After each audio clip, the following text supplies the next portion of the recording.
58 days have now passed. In that time, there has been no arrest, and not a single suspect has been publicly identified. For weeks, an online investigator named Chris McDonough has been constructing a meticulously documented argument, yet those with the authority to respond have offered only silence. According to McDonough, the stakes in this case are immense, echoing a fundamental principle known to every seasoned investigator. The initial contact with a crime scene is absolutely critical. Execute it correctly, and a solid case is built. But a single misstep can set an investigation back irrevocably. And from the current vantage point of this investigation, he contends this is precisely what transpired in the case of Nancy Guthrie. Crucially, every piece of potential evidence was first handled by family members. Now, the public demands to know why 58 days represents more than just a date on a calendar, particularly in the context of a kidnapping. The FBI's own operational doctrine confirms that the window to recover a victim alive shrinks dramatically with every passing hour. After the initial 72 hours, the odds shift. The entire character of the investigation undergoes a fundamental change, shifting from a desperate rescue mission to something far more uncertain. 2 months into the search, what began with urgency has now devolved into a quiet, methodical process. A grinding pursuit through labyrinthine digital records and expansive DNA databases. Investigators sift through surveillance footage, hoping for a glimpse of the right vehicle on that pivotal night. And 2 months in, law enforcement falls silent for prolonged periods. It is a silence that carries its own profound weight. At times, this silence signifies that investigators are closing their net, pursuing a lead so delicate it cannot risk public exposure. Other times, it means the trail has gone cold, the leads have evaporated, and the case has quietly stalled into what no one dares to name. But then, there is a third possibility. A version being advanced by online investigators, one that is not built on rumor, but on a documented, peer-reviewed framework. It suggests the investigation has remained on a trajectory established in the chaotic first hours, and that no one has since gone back to question the fundamental validity of that initial path. This is the core argument being constructed by online investigator Chris McDonough, who publishes detailed analyses of the case under a well-known true crime handle. While his credentials as a professional investigator remain unverified in public records, he operates as an online analyst, and the substance of his claims demands attention because the pattern he identifies is undeniably real. This pattern is documented within the official case record, and it has now received independent validation from a source with far greater authority than any social media presence. But before we delve into that, one point must be made unequivocally clear. This is not an examination of familial guilt.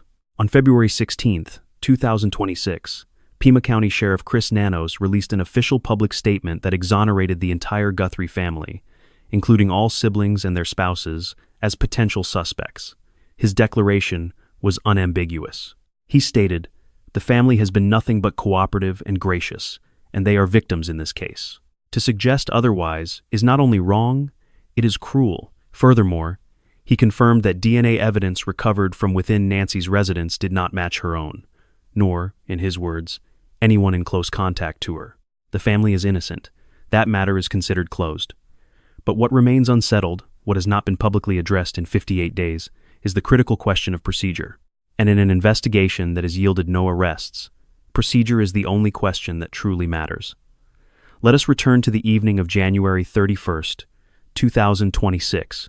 Nancy Guthrie departed from her residence in the Catalina foothills, an area just north of Tucson, at 5:32 in the afternoon. She summoned an Uber to her daughter Annie's home for what was meant to be an ordinary Saturday evening of dinner, games, and family. The driver of that vehicle was later interviewed by investigators, a fact that was publicly confirmed by Sheriff Nanos. However, the details of that interview have never been publicly disclosed. Nancy spent the evening surrounded by her family, including her daughter Annie and Annie's husband, Tommaso Cione. Family members then drove her home at approximately 9:45 to 9:48 that night. The official timeline from the Sheriff's Department, corroborated by multiple outlets, places her arrival at 9:48 p.m. At that moment, the garage door opened. 2 minutes later, it closed again. For nearly 14 hours, no one outside that home had any idea that something had gone terribly wrong. Then, at 1:47 in the morning on February 1st, the Ring doorbell camera on the property went offline. It did not malfunction. it was disconnected by someone already at the door. At 2:12 a.m., a different security camera on the premises detected motion. At 2:28 a.m., Nancy Guthrie's pacemaker, a medical device that wirelessly transmits cardiac data to an app on her phone, severed its connection completely. That final signal from the pacemaker is the closest piece of data that investigators possess for a confirmed, independent timestamp of the abduction.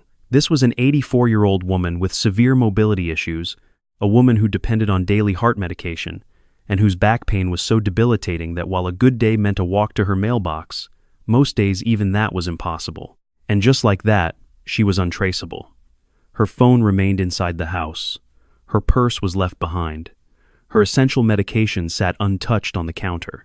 At 11:56 the next morning, a friend from Nancy's church realized she had missed their weekly online service, a steadfast Sunday routine. That friend then reached out to the family. Annie and Cameron Guthrie proceeded to their mother's home. They were on the property, conducting their own search, for nearly an hour before a call was placed to 911. The call was logged at 12:03 p.m. Units from the Puma County Sheriff's Department were on scene by 12:15, a mere 12 minutes after the call was placed, but somewhere between 45 minutes and an hour after the family had first breached the residence.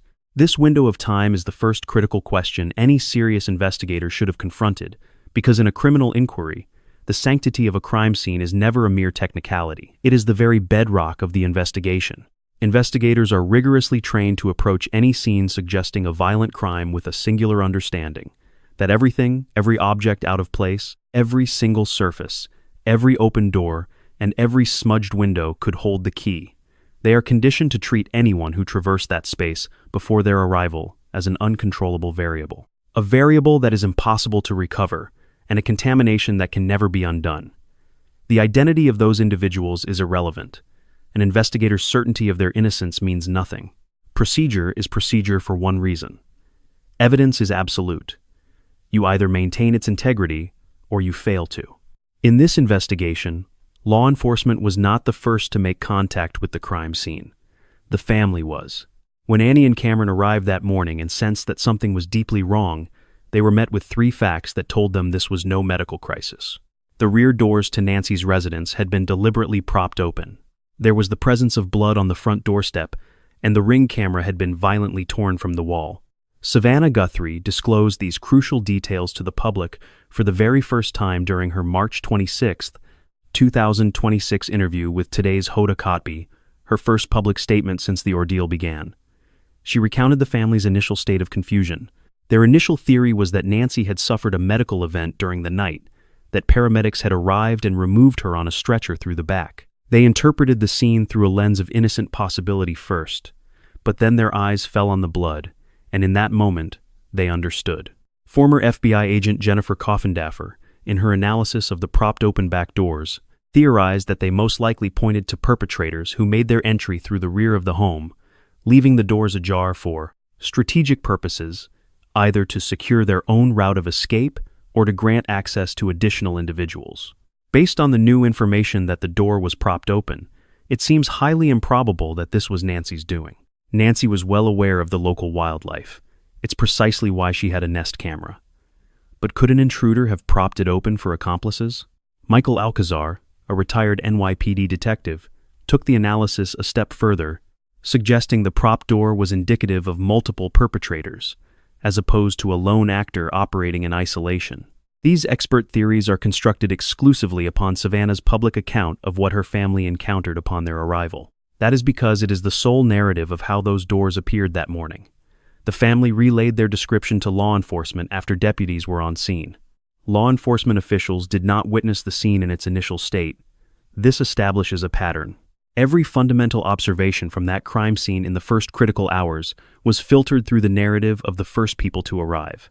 The doors, the blood stain, the absent camera, the entire context in which these elements were discovered. The investigators who entered at 12:15 p.m. were stepping into a scene that had already been interpreted, both psychologically and physically, by the family. Let us now examine the ransom theory, as this is where the established pattern takes on a particular significance. In the immediate hours after Nancy was officially reported missing, as investigators were still meticulously working the scene, Savannah Guthrie made a phone call to her brother, Cameron. He had already formed a theory, a fact she confirmed directly in the March 26 Today interview. In her own testimony, Cameron had an immediate conviction. Even on the phone when I called him, he knew that their mother had been kidnapped for ransom. The chilling certainty in her voice was unmistakable. He knew. He was certain. He said, "I think she's been kidnapped for ransom." This was before any ransom note had materialized, before authorities had offered any public classification of the case, and before a single press conference was held. The family had already defined this event as a kidnapping for ransom, and this specific narrative was conveyed to investigators from the very first hours of their engagement with the case. 2 days after Nancy's disappearance was reported, on February 3rd, the first ransom communication was received. It arrived at Cole DTV in Tucson via their anonymous tip system. TMZ obtained a copy that very same day. A second message was sent to Cole on February 6th, originating from a different IP address but employing similar anonymizing technology. Both communications contained specific details about the interior of Nancy Guthrie's home information that had not been released to the public. This included the precise location of her Apple Watch and information concerning a floodlight inside the residence. Keith Kanke, the FBI special agent in charge, affirmed that the Bureau was treating at least one note with extreme seriousness, as it contained factual information linked to a deadline and a specific monetary demand. TMZ's Harvey Levin, model, upon receiving a copy of the initial note, characterized its level of specificity as nothing short of striking. The grammar was flawless. The message was meticulously structured, layered with detail. He specifically pointed to the mention of an Apple Watch as the element that had seized the FBI's attention, noting its location was referenced in a manner that was both precise and entirely unexpected. And this raises a question that, to this day, law enforcement has never publicly answered. Not a single agency has ever gone on record to confirm if those cryptic notes originated with the victim's actual abductor, or if they were penned by someone with intimate knowledge of the home, yet not directly complicit in the crime itself. The communications contain details that, at the moment of their arrival, could only have been known by an individual with access to the inside of that very property. This creates a list of potential insiders, a list investigators have never publicly disclosed.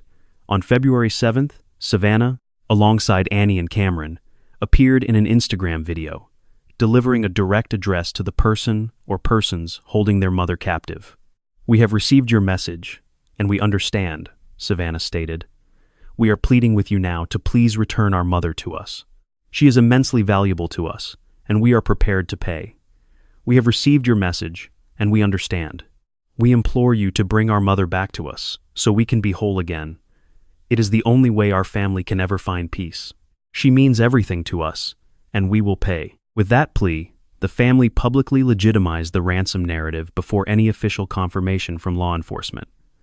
Their open acceptance of the note's authenticity and their willingness to declare on camera that they had received a communication and were now responding firmly established kidnapping for ransom as the central narrative, shaping not only public perception, but arguably the internal direction of the investigation itself. Then, on March 26th, nearly 2 months into the ordeal, Savannah revealed her belief that 2 of the ransom notes the family received were genuine, while the others were likely the work of cruel opportunists. In the time since the investigation's initial stages, no official press conference has ever clarified the status of those communications. No law enforcement body has ever confirmed which notes, if any, originated from the individual actually holding Nancy Guthrie. And still, the ransom framework first introduced by the family before any notes surfaced, then reinforced by their public actions persisted.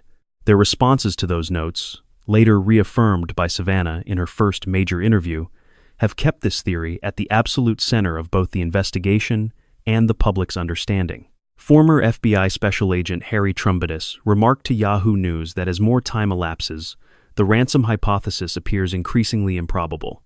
The complexities are too great. As he explained, there are simply too many opportunities for a perpetrator to be exposed.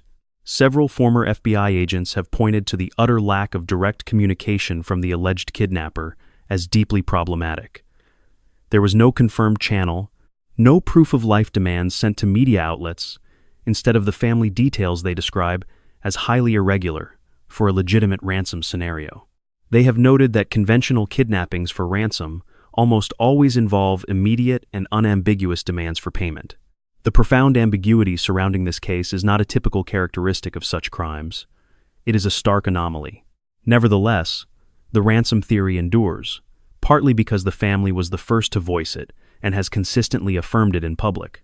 If the detailed analysis presented here is what keeps you compelled by the perplexing nature of this case, we urge you to remain with us.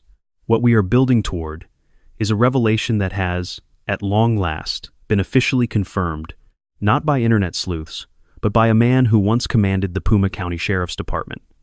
And his statements about this investigation reframe the entire context of what we have discussed until now. That critical conversation is coming up. Now, we turn to the official actions investigators took concerning the family in the case's initial days, as that formal record is crucial. On February 16th, the very day Nanos publicly cleared the family as suspects, he detailed the extensive measures the investigation had taken, all with the family's full cooperation. Speaking in an interview, he stated, "We interviewed them. We secured their phones. We secured their computers. In short, we did everything. We processed their vehicles. We processed their residences." He further added that they were 100% cooperative and had, in fact, been cleared within the first several days of the inquiry. On February 7th, investigators executed a court-authorized search warrant on Annie Guthrie's property in Arizona, an action that was publicly confirmed and characterized by the Sheriff's Department as a standard part of the investigative process. In mid-February, federal agents canvassed the neighborhood surrounding Annie's home, conducting door-to-door inquiries just days after the release of footage showing a masked suspect. In Rio Rico, Arizona, an uninvolved man was briefly detained while authorities searched his residence. He was subsequently released without any charges, and he later stated publicly his hope that investigators would find the person truly responsible. All of these actions represent standard investigative protocol. Begin at the epicenter and methodically expand the search: phones, computers, vehicles, homes, neighbors. The individuals closest to the missing person are invariably the primary focus in any professionally conducted investigation. This is not an indication of suspicion. It is simply the protocol. But it is the cumulative portrait that takes shape from that protocol which McDonough is bringing into focus. Every single element of that process hinged entirely upon the family's voluntary cooperation. It was they who surrendered the devices, they who opened their homes, and they who provided the initial description of the crime scene. They advanced the theory of the crime. They positioned themselves as the chief public arbiters of the kidnappers' communications and whether they were authentic. And as law enforcement began to expand their search into the surrounding neighborhood, canvassing for any potential leads, the family's own public declaration on March 21st made an explicit appeal for Tucson's cooperation. Please review camera footage, journal entries, text messages, observations, or conversations that, in hindsight, might now possess a new significance. This statement aligns with unsettling precision to what law enforcement sources have privately disclosed to investigative reporter Brian Anton. It is a consistent, long-held conviction that whoever perpetrated this act is from the Tucson area and possibly from the neighborhood itself. How much of this alignment is the result of an independent investigative conclusion? And how much of it simply reflects the gradual absorption of the family's narrative into the investigation's own operating theory? This is the question that has yet to receive a public answer. However, it is no longer being raised solely by online analysts, and it is here that the investigation has undergone a fundamental shift within the last 72 hours. On March 27, 2026, several days ago, Dr. Richard Carmona was a guest on the News Nation program, Brian Anton Investigates. Carmona is no mere commentator, nor is he an online sleuth. He served as the 17th Surgeon General of the United States. He dedicated 3 decades of his life to the Pima County Sheriff's Department, which included years commanding its SWAT team. He effectively ran this department. He understands precisely how crime scenes in this jurisdiction are meant to be processed. And his words on that broadcast constituted the most direct rebuke of the current investigation's integrity ever publicly offered by anyone of his professional standing. Carmona revealed to Anton that the single detail that alarmed him most, the one he said perplexed all of us, was the moment Sheriff Nanos declared on television that he had personally opened the crime scene at Nancy Guthrie's Catalina Foothills residence. That is simply not an action a sheriff undertakes. Carmona clarified, It's the lead detective on site who determines that we can open this area now, because we have established that all necessary evidence has been photographed, bagged, tagged, and so on. For a sheriff to announce the reopening of an active crime scene on television is a profound departure from standard procedure. It is a violation of the procedural divide that exists specifically to insulate forensic-level work from the potential contamination of command-level decisions. Nanos later reversed course, closing the scene once more for additional investigation. It was a reversal that Carmona described as fundamentally meaningless. Once it has been corrupted, that's the end of it, he stated. You cannot reconstitute a crime scene. Carmona's critique did not end there. He also commented on footage that had been circulating, which showed a Domino's delivery vehicle driving across Nancy Guthrie's front lawn during the active investigation. If you're in court and you're building a case, he explained, a defense attorney will argue that the crime scene was corrupted. You had people delivering pizzas. How can we be certain this is authentic evidence? You cannot reconstitute a crime scene. Once it has been contaminated, the opportunity is lost because you have failed to maintain the integrity of that space, a space that detectives insist is absolutely necessary to discover any evidence that may be germane to this case. But then again, this is coming from the highest-ranking law enforcement official, the sheriff, and you're left wondering, what could he possibly be thinking? All of us were just bewildered by some of the things he said. He then shifted beyond the crime scene itself, raising deep concerns about public trust and the sheriff's own credibility. When you have a sheriff who must constantly correct himself and alter his narrative day after day, the public's faith begins to erode. You cannot lead effectively without trust. He also highlighted a separate matter. Nanos had reportedly decided to send physical evidence not to the FBI for analysis, but to a private laboratory in Florida, citing the reason as cost savings. Carmona observed that federal forensic services are, in fact, provided to local law enforcement agencies at no cost whatsoever. He said he did it because it was cheaper, Carmona noted. But the FBI doesn't charge you. Our tax dollars already support that function. That choice to bypass the FBI's own laboratory in favor of a private entity, in a case where the FBI is concurrently one of the lead investigating bodies, creates the very kind of bureaucratic fracture that defense attorneys exploit to dismantle evidence chains in court. Whether this was a decision of consequence or a simple administrative choice, it typifies the exact sort of institutional inconsistency that Carmona argues fatally undermines the public's confidence in the entire investigation. These criticisms were not emerging in a vacuum. Carmona's remarks came on the heels of a cascade of internal pressure that had been mounting around Nanos for weeks. On March 24, 2026, 6 days prior, the Pima County Deputies Organization, an association which represents over 300 members of the Sheriff's Department, a unanimous vote of no confidence was passed against Nanos, coupled with a demand for his immediate resignation. This condemnation came not from external critics, but from within his own department. In a separate development, reporting from the Arizona Republic uncovered that Nanos had departed the El Paso Police Department in 1982, a full 2 years sooner than his public resume claimed, a move made to circumvent termination stemming from disciplinary issues, including excessive force, insubordination, and gambling while off duty. The Sheriff's Department dismissed the inconsistency, attributing it to mere clerical errors. Then, just 3 days ago on Tuesday, the Pima County Board of Supervisors voted in unison, compelling Nanos to answer questions under oath, invoking a state statute from the territorial era that could provide a legal pathway for his removal from office. Pima County Supervisor Matt Hines informed Newsweek that Nanos had betrayed the trust that our community placed in him. Nanos himself, however, has dismissed the criticism. In an interview with KVOA, he stated, "I have no regrets about my team and their efforts. I don't regret we let the crime scene go too soon or any of that. That's just silly." Whether one finds that statement reassuring or deeply alarming likely depends on which side of this unfolding story they stand on.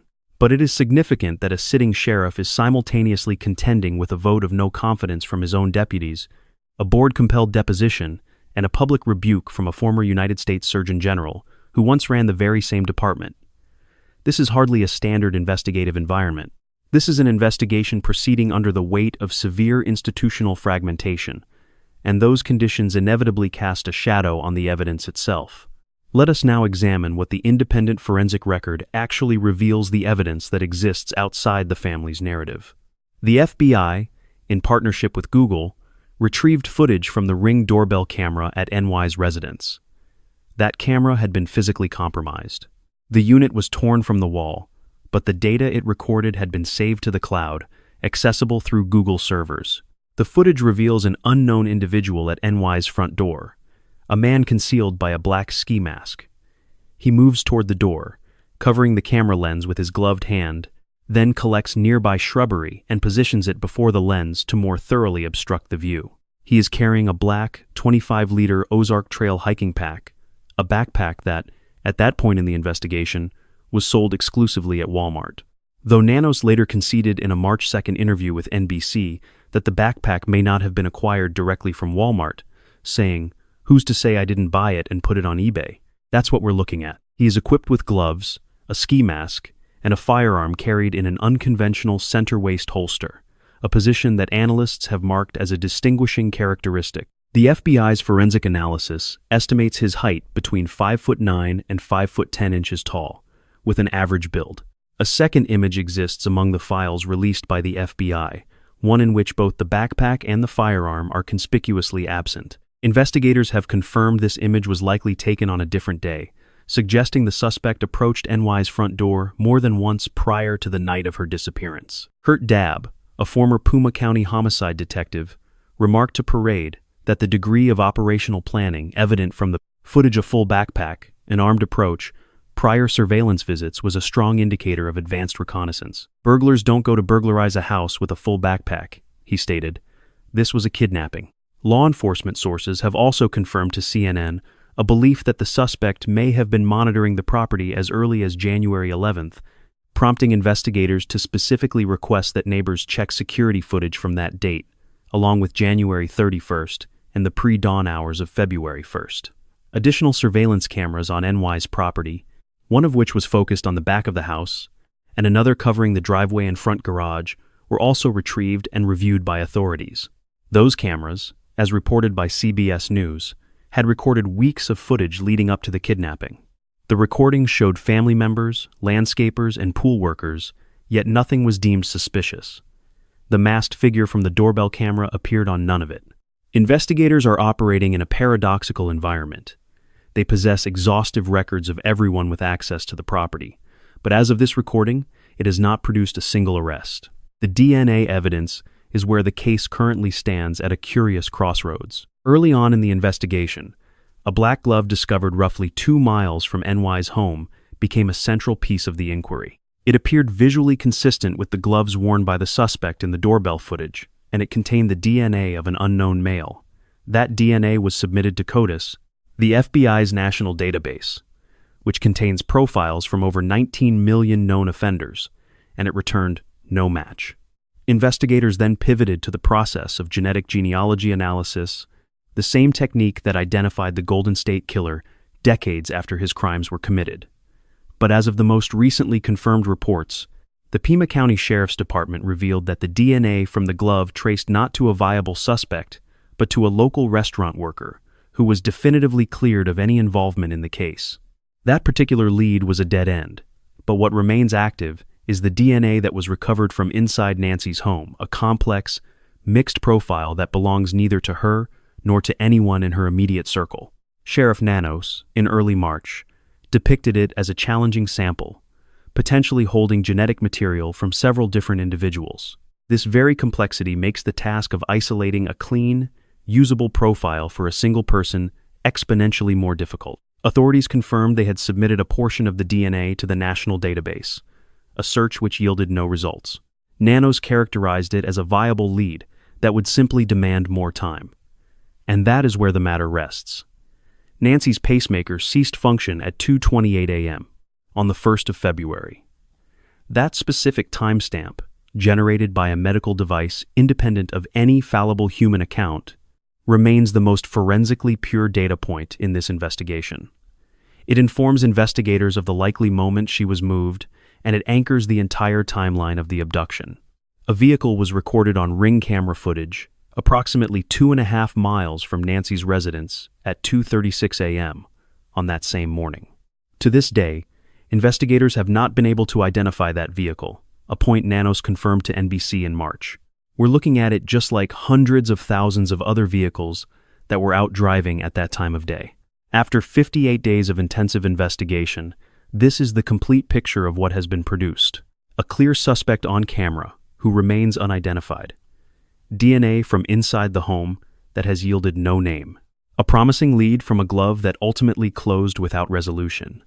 A timestamp from a pacemaker. An unknown vehicle. And a sheriff contending with institutional collapse inside his own department, while simultaneously defending the integrity of a crime scene his former top deputy has publicly decried as corrupted. It is at this point that Chris McDonough's framework transitions from a mere online theory and begins to sound like a question that warrants a formal answer.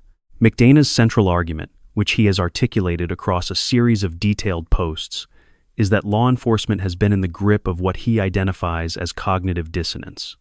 This is not an accusation of fraud, nor of conspiracy, but of a documented psychological dynamic where an investigation's dominant narrative becomes self-perpetuating. This process makes it progressively more difficult for investigators to perceive or even process information that challenges their established beliefs. He argues specifically that investigators have been following the family's talk track instead of following evidence, his own turn of phrase, and that the family's fundamental position as first on the scene, first to offer a theory, and the most powerful ongoing public voice has molded the investigation in ways that have not been independently scrutinized. His own credentials have not been verified. He is an analyst operating online, but the academic research that underpins the framework he invokes is substantial and credible, and it is worth understanding precisely because it clarifies what this argument is truly about. In 2006, law professors Keith Findley and Michael Scott of the University of Wisconsin Law School published a paper that would become one of the most influential documents in American criminal justice reform. The Multiple Dimensions of Tunnel Vision in Criminal Cases, published in the Wisconsin Law Review, was subsequently cited by the Innocence Project, the Canadian Department of Justice, and criminal justice reform agencies in numerous other countries. Their essential finding was not that tunnel vision is the byproduct of corrupt or careless investigators. It is, they painstakingly documented, a natural cognitive tendency inherent in all human beings, including highly experienced forensic professionals, that becomes acutely perilous in the environment of a criminal investigation, owing to the irreversible nature of the decisions being made. Findley and Scott define it as the consequence of several cognitive mechanisms working in concert. First, confirmation bias, which compels people to interpret new information in ways that reinforce what they already believe. Then, hindsight bias, which makes past decisions seem far more obvious in retrospect than they actually were. And finally, outcome bias, which makes people assess the quality of a decision based on its eventual result, rather than on the integrity of the process that produced it. Together, these mechanisms guide investigators to construct a single narrative of what occurred, and then to selectively filter all incoming evidence through that predetermined model. They amplify information that confirms the theory, while simultaneously discounting information that does not. The research confirmed this applies not only to detectives and prosecutors, but also extends to professional forensic scientists. Examiners who were given preliminary information about a case who were told the story before they analyzed the physical evidence, demonstrably changed their interpretations of that evidence in ways that were consistent with the narrative they had received. The National Academy of Sciences underscored this exact finding in a 2009 review of forensic disciplines. The Innocence Project, in its own analysis of the 170-plus post-conviction DNA exonerations on record at the time, I discovered tunnel vision to be a persistent theme woven into the fabric of nearly every case, not as the singular reason for wrongful convictions, but rather as the fertile ground in which individual errors, misinterpretations of evidence, and overlooked leads could flourish. It allowed unchallenged theories to survive long after they should have been dismantled by scrutiny. And a particular dimension, flagged by Findley and Scott, becomes critical in high-profile cases. When an investigation must function under intense public examination, political focus, and media pressure, the institutional and social price for challenging the prevailing narrative escalates dramatically. The victim's family possesses a unique credibility. Their grief is public and undeniable. They often serve as the most consistent and powerful public voice in the matter. To question their version of events is not merely an analytical exercise. It becomes a significant social and professional gamble, especially within the environment of a nationally covered case involving one of the country's most recognized television journalists. The cost of dissent is exceptionally high. The research literature is explicit. The demand for rapid results, combined with a powerful early narrative, creates the precise circumstances under which tunnel vision rapidly accelerates. Let us examine the specific conditions that define this particular investigation. Law enforcement first arrived at Nancy Guthrie's residence only after her family had already occupied the scene for as long as an hour. The initial report of the crime scene was thus filtered through individuals who had already processed it both emotionally and physically. The theory of a ransom was first articulated by a family member before any note had materialized, a narrative then solidified in the public mind through the family's own statements before the FBI had authenticated a single piece of correspondence. The family effectively became the public arbiters of which notes were genuine. The crime scene itself was later characterized as compromised by a former sheriff who had once commanded this very department. Crucial evidence was dispatched to a private laboratory in Florida, ostensibly for cost reasons, in a case where federal forensic services are provided free of charge. The lead detective's authority was subverted when the sheriff personally appeared on television to announce the reopening of the crime scene. The deputies serving the department cast a unanimous vote of no confidence to remove their own sheriff. The Board of Supervisors initiated proceedings to compel sworn testimony. And 58 days in, amidst this turbulent backdrop, there is still no arrest, no publicly identified suspect, and no official explanation for why that house was targeted. The question McDonough is posing, now impossible to dismiss as mere fringe theory thanks to Carmona's comments, is whether this investigation has ever undertaken the one procedure that legal and criminological scholarship recommends for every high-stakes case, a formal, structured reassessment of its own foundational theory. This entails an independent review of the dominant narrative, deliberately conducted from outside the very framework established in the initial hours. The goal is not to implicate the family, nor to dispute the forensic findings, but to rigorously ensure that the story they provided in those first crucial moments, the details about the doors, the blood, the entire ransom framing has been independently stress-tested, rather than merely reinforced by evidence gathered from within its own set of assumptions. In the academic literature, such a protocol has a specific name. It has been integrated as formal policy in nations whose justice systems have been forced to confront the dire consequences of tunnel vision in major cases. Following a national review of wrongful convictions, the Canadian government endorsed it. The Netherlands constructed an entire investigative reform program around this concept. The Innocence Project champions its use in any case where public pressure and an early, dominant narrative are factors.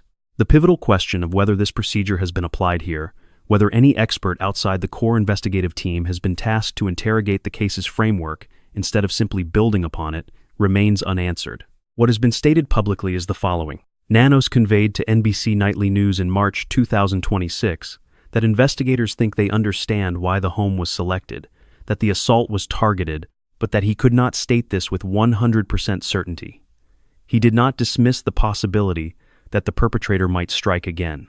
He asserted that certain information in this case cannot be shared with the public without jeopardizing the entire investigation. A Las Vegas-based criminal defense attorney, Peter Christensen, suggested to Newsweek in early March that the investigator's silence likely indicates a strategic shift from broad public appeals to what he had termed a more clinical phase of evidence consolidation. When authorities say they are getting closer, citing active leads, it often means they have transitioned from sifting through public tips to narrowing the field through meticulous verification, digital forensics, and scientific analysis. Retired FBI Supervisory Special Agent Lance Lysing remarked to CBS News that silence from seasoned agents can signal they are close to a breakthrough, while also acknowledging that each day that passes degrades evidence and complicates the development of new leads. All of this could be accurate. It is possible the investigation is indeed advancing. Beneath the surface, an unseen narrative may be unfolding, one hidden entirely from public view. But the established facts on record, the initial pattern of contact, the lingering questions about the integrity of the crime scene, the institutional turmoil engulfing the sheriff leading the investigation, the DNA that yields no identity, the phantom suspect who vanished from a camera's view and has since eluded capture. These unsettling elements do not stand in isolation. They exist in parallel with the theories being advanced by online investigators. Theories now lent credibility by a former Puma County sheriff, confirming the compromised conditions of this entire inquiry. A particular detail from a CBS News report on day 45 of this case demands closer inspection here, as it bears directly upon the larger uncertainty of what law enforcement has managed to verify on its own. Sources disclosed to CBS that supplementary surveillance recordings were retrieved from cameras positioned at NY's Tucson residence. One camera monitored the rear of the property, while another provided coverage of the driveway and garage. These devices recorded weeks of activity prior to the abduction. Investigators meticulously reviewed every frame, documenting family, visitors, and service workers. Not a single moment was deemed suspicious. And crucially, none of this footage ever captured the masked individual from the doorbell camera on any day preceding the confirmed encounter or encounters near the time she was taken. What this communicates to investigators is that this man, whoever he is, possessed the tactical awareness to avoid the primary entrance in any manner that would have been documented while the rear cameras were active. He either knew the precise locations of the cameras, or he exercised such extreme caution that he circumvented them by default. The assessment from former Puma County homicide detective Kurt Dabb that the residence was almost certainly surveilled in advance is entirely consistent with this profile. If you have followed this case with an intensity that makes the analysis in this video raise new questions instead of resolving old ones, then you have already grasped why such cases require an audience that remains vigilant, remains meticulous, and refuses to allow silence to become the final answer. Share what you have observed in the comments. Not conjecture, but the kind of detail-oriented reasoning that can only arise from observing this case with methodical discipline. Because 58 days in, with no subject in custody and a former Puma County sheriff labeling this crime scene as corrupted, the urgent need to continue posing the essential questions has never been more critical than it is at this very moment.